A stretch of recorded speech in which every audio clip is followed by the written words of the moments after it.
Tu expliques une consigne.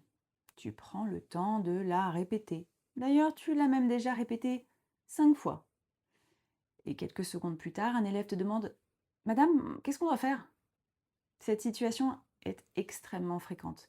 Et bien sûr, très souvent, soyons honnêtes, c'est parce que l'élève faisait autre chose pendant l'explication. Mais ça peut aussi venir d'un autre problème, la clarté des consignes. Dans cette vidéo, je vais t'expliquer pourquoi cela arrive et comment améliorer tes consignes. Première erreur, peut-être que tu donnes des consignes qui sont trop longues. C'est d'ailleurs l'erreur la plus fréquente, surtout quand on débute. Quand une consigne contient trop d'informations, les élèves retiennent peu. Surtout quand la consigne est en langue étrangère. Par exemple, si tu donnes plusieurs étapes en même temps, les élèves ne vont rien retenir.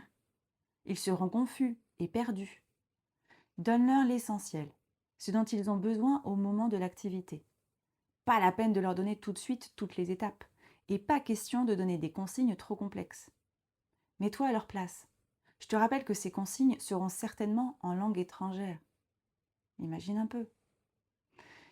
Voici un exemple de consigne que moi j'ai déjà observé. Commencez par entourer les verbes en rouge et les adjectifs en vert. Relevez ce que font les personnages du texte et expliquez comment ils sont décrits. Puis répondez aux questions suivantes. Tout ça. Ils se retrouvent avec 5 choses à faire en même temps. Leur cerveau explose. Toi, tu cherches à bien faire et tu anticipes les difficultés des élèves. Du coup, tu décides de bien détailler tes consignes pour t'adapter en plus aux différents niveaux de ta classe, pour les aider. Sauf que ça se transforme en liste ultra longue. Au final, qu'est-ce que tu veux que les élèves relèvent ou fassent lorsqu'ils lisent le texte que tu leur fais étudier? Est-ce que tu veux qu'ils répondent aux questions ou est-ce que tu veux qu'ils se concentrent sur les personnages? Premier point, il faut choisir. Et deuxième point, si tu veux qu'ils se concentrent sur les personnages, donne les consignes dans l'ordre. Ne mélange pas des idées. Veille donc à donner des consignes courtes et efficaces. Peut-être aussi que tes objectifs sont trop flous. Eh oui, il arrive que tout soit clair dans ta tête, parce que toi, tu sais où tu veux emmener tes élèves, mais pas eux. Si les élèves ne comprennent pas ce qu'ils doivent produire, ben, ils ne peuvent pas s'engager. Ils sont perdus. Ils se posent des questions. Ils te disent qu'ils ont compris, mais en fait, non. Sauf qu'ils n'osent pas le dire, qu'ils n'ont pas compris, pour une raison X ou Y. Du coup, toi, tu lances l'activité, mais au bout de 2 ou 3 minutes, tu les vois se retourner, discuter, regarder à droite, à gauche. Tu vois qu'ils ne font pas le travail que tu leur as demandé. Tu comprends très vite qu'au final, et ils n'ont pas compris, et qu'ils sont en train de demander de l'aide aux camarades, parce qu'ils ne comprennent pas où tu veux aller. Ils ne comprennent pas le but de l'exercice. Tu leur demandais de préparer une argumentation sur l'avenir de l'intelligence artificielle il y a 10 minutes. Et maintenant, tu leur demandes d'improviser une conversation à propos des réseaux sociaux. Donc tu te retrouves à devoir à nouveau tout expliquer et ton cours est ralenti à cause du moment de flottement. Certains élèves te demanderont même peut-être d'expliquer la logique de la séance, où tu veux en venir et pourquoi maintenant ils parlent des réseaux sociaux. Donc essaye de te fixer des objectifs clairs, de ne pas partir dans tous les sens. Autre erreur fréquente, c'est de ne pas réellement vérifier que tout le monde a bien compris.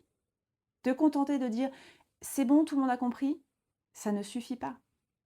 Il est utile de faire reformuler, de demander directement à 1 ou 2 élèves, surtout ceux que tu as identifiés comme ayant un niveau fragile. Beaucoup d'élèves n'osent pas dire qu'ils ne comprennent pas, surtout en début d'année, lorsqu'ils ne connaissent pas leurs camarades. Il y a même des classes dans lesquelles il y a aussi des moqueries, et pas forcément durant le cours. Donc tu ne peux pas réguler durant le cours même. Et les élèves n'ont pas envie de se taper l'affiche et de passer pour de bons élèves. Parce que malheureusement, il existe beaucoup de classes où il est mal vu d'être bon élève et de vouloir réussir. Alors d'ailleurs, j'en profite pour vous rappeler que ce n'est pas qu'en classe qu'on voit ça. Parce que moi, quand je vois certains commentaires sous mes posts ou vidéos, beaucoup d'adultes aussi se moquent des collègues qui expliquent vouloir réussir leur cours, leur inspection. Donc j'en profite pour vous rappeler, surtout mes collègues qui débutent et qui doutent, que vous avez le droit de vouloir bien faire et de vouloir réussir. Vous n'êtes pas des losers too cool for school. Bon, revenons à nos élèves qui sont en classe. Ce n'est parfois pas la pression de leur père, soyons honnêtes. Il y a aussi des élèves qui ne veulent pas te dire qu'ils n'ont pas compris par flemme ou par passivité. Et donc, il faut que tu ailles les chercher pour les impliquer, leur montrer que tu veux qu'ils réussissent et qu'ils pratiquent et comprennent. Montre que c'est important pour toi et ils auront moins peur de demander de l'aide au moment opportun, au lieu d'attendre la fin de l'activité pour demander, ou au lieu de gêner l'avancement du cours avec les bavardages lorsqu'ils demandent de l'aide aux camarades. Une consigne efficace, elle est courte, précise et vérifiée.